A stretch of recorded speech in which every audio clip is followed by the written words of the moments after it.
Yes, I was also the one who accessed the file. All right, Your Honor, may we request that this be marked as Defense Exhibit 223.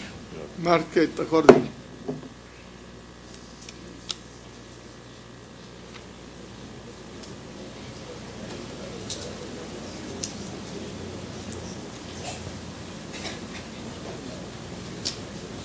That's okay. Thank you. Now, Ms. Cruz, would you be so kind to show me, I asked you whether you had proof of, or you had information regarding the acceptance by Mrs. Corona, and whether that acceptance had been communicated to the condominium corporation. Can you please show me from this image where I might find that information? There is a tabulation here that indicates the dates of deemed acceptance and acceptance dates. Yes. Are you telling me that there are two entries? Yes. One is for the deemed acceptance And of the the other? unit and for the acceptance date. All right. Would you be so kind as to read what the document states on its face? Okay. For 31B, Christina Corona, for the acceptance date, it indicates August 12, 2009. The deemed acceptance date is June 7, 2008. And do you confirm that this information was relayed to the condominium corporation? Yes, I do confirm. All right. Now, yesterday, Ms. Cruz, thank you. Yesterday, Ms. Cruz, you informed me, or you informed the court, that there was a balance being collected from Mrs. Corona in the amount of 8,000 and odd pesos. Am I correct? Yes, I do recall that. And can you please refresh our recollection? What was that amount for? The amount was for the real property tax in 2008. All right. And that demand was presented to Ms. Corona, am I correct? Yes, yes. Can you please tell us if there is anything that appears in your records regarding the payment of that amount? From the checking that has been done, there is no record of the payment from Mrs. Corona. In other words, she has not received the real estate tax declaration from you. That I am not sure if she was able to But the receive. payment, what is the purpose of the amount? It was a collection of their share on the real property tax for 2008. And assuming that she would pay it, what would be your reaction or your response? Based on the letters. Based on your practice, if she paid for that amount, Oh, yes. what would you give to her in exchange? That the original tax declaration will be given to her. So, as you have testified, she has not paid for the amount, and therefore, Probably, but I'm not too sure. therefore, according to your practice, Therefore, according to our practice, it may be still with the company, with the developer. the tax declaration is still not with Mrs. Yes, Corona. it may be still with That the is all for this witness, Your Honor. Thank you. Cross-examination. Consistent, Your Honor, with the prosecution's position, Your Honor, that insofar as the column's property is concerned, the fact of actual delivery, which the defense is trying to prove, Your Honor, is immaterial, because as we have already put into evidence, deed of absolute sale has been executed, title has been executed, and money or cash has already been paid for by the respondent and wife in 2003 and 2004. So we have no cross-examination on the witness, Your Honor. All right. The witness is... Your Honor, before that, may I request just to present the originals and that the photocopies that were submitted yesterday be confirmed, and that the documents we presented be admitted under the best evidence rule. Show it to the prosecution, and if they accept them as the original. Thank you, Your Honor.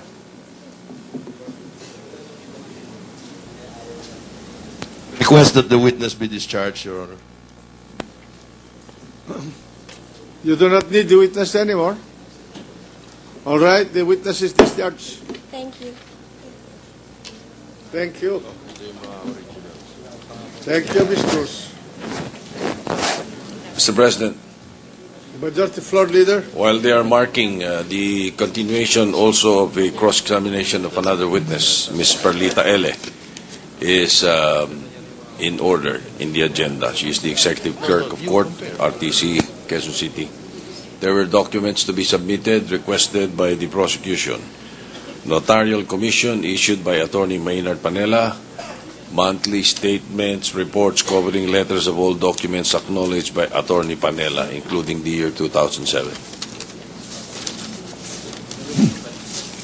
Ms. Ele is was presented by the defense. Yes, Mr. President. So she's going to be cross-examined by the prosecution. Yes, Mr. President. All right? Yes, Bring Your her in. Honor. She is already in the building, Your Honor. She's on her way to the court. We will wait for her. Trial suspended for... Yeah, Mr. President, before you suspend me, we recognize Senator Escudero while we're the waiting. gentleman from Sorcerer. Thank you, Mr. President. While we're waiting for the witness, Mr. President, just a quick question on both sides, just so that we know what we're looking out for. Justice Cuevas or anyone from the defense panel? Tama po ba na ang pagkakaintindi ko, ang teorya ninyo, pag hindi pa nade-deliver, hindi pa lubusang pag-aari ni Chief Justice Corona at hindi kailangan ideklara sa SALN? Yun po ba ang teoryang sinusulong ninyo? That depends, Your Honor. If what is involved is general delivery, then the law on delivery will apply. But in cases of specific instances, then the very contract between the parties, together with the exchange of communication, will be very enlightening as to whether actual physical possession had already been delivered to the buyer, Your Honor. So ang teorya nga po ninyo, pinapaturan niyo iba't ibang stages at klase ng delivery. At kung hindi pa delivered, hindi pa kailangan ideklara. O sa kabilang banda, bagaman hindi rehistrado, kapag ka na-deliver na, hindi na rin kailangan ideklara. Yun po ba yung tamang pagkakaintindi? No, what is determinative of whether a property should be entered into the SAL of the filer, Your Honor, is whether you already have the ownership and possession of the property.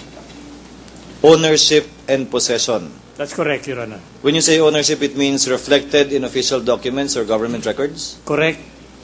For example, Justice Cuevas, in this case, your position is it was not yet accepted and therefore not fully delivered and therefore need not be declared.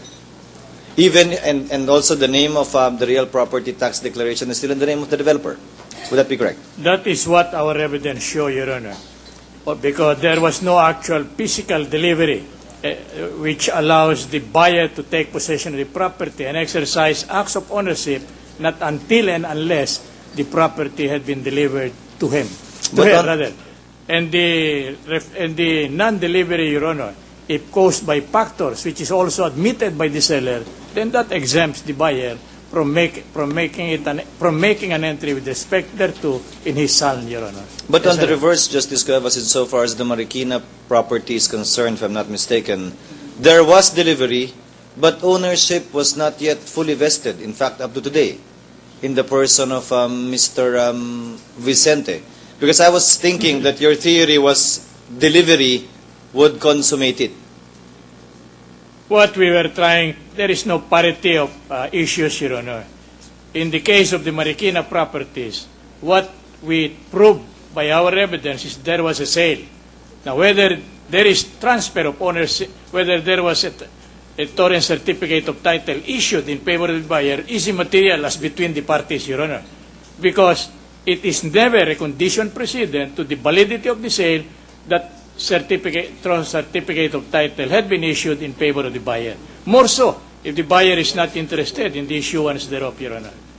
Mr. President, I will not engage in an argument with Justice Cuevas or counsel for defense, only that it is my wish that the legal theories and positions of the two sides, although of course they should suit their respective clients and clientele, I hope would be consistent insofar as all the items in the SALN is concerned, that we can catch the thread of the arguments. With Thank you, Mr. the President. kind permissions of... Please, Your Honor. There is no parity of facts between this Vicente case, Your Honor, and this case. The Vicente case deals with an existing property. In this particular instance, Your Honor, the contract to sale covers a property that still have to be constructed, Your Honor. It was not in existence. So practically it was a sale of a right, Your Honor. Now, when the building was constructed, it was only in 2006, Your Honor. So it is our humble submission that notwithstanding the payment of the price for the property purchased, way back earlier than 2006, there could be no transfer of possession, Your Honor, because no property actually exists. In the Vicente case, Your Honor, the property was existing. And there is no necessity for the registration thereof by the buyer if he doesn't care to be issued the torrent certificate of title. The torrent certificate of title, Your Honor, binds the property against the entire world. But as against if I may interject with the permission of the gentleman Yes, Mr. from President. I submit. Sorsogon, the theory of the defense, there was no asset to be reported. I'm sorry, Your Honor, I didn't get with your pardon, Your Honor. In other words, the theory of the defense, since there is no res or thing to be delivered and accepted, there was no asset to be reported. We have not gone that far, Your Honor. We were merely trying to solve the issue of whether he is already the owner, so much so that he is under obligation to report it in his SLN. All right, go ahead. I submit, Mr. President. Thank you, Justice Cuevas. Thank you also.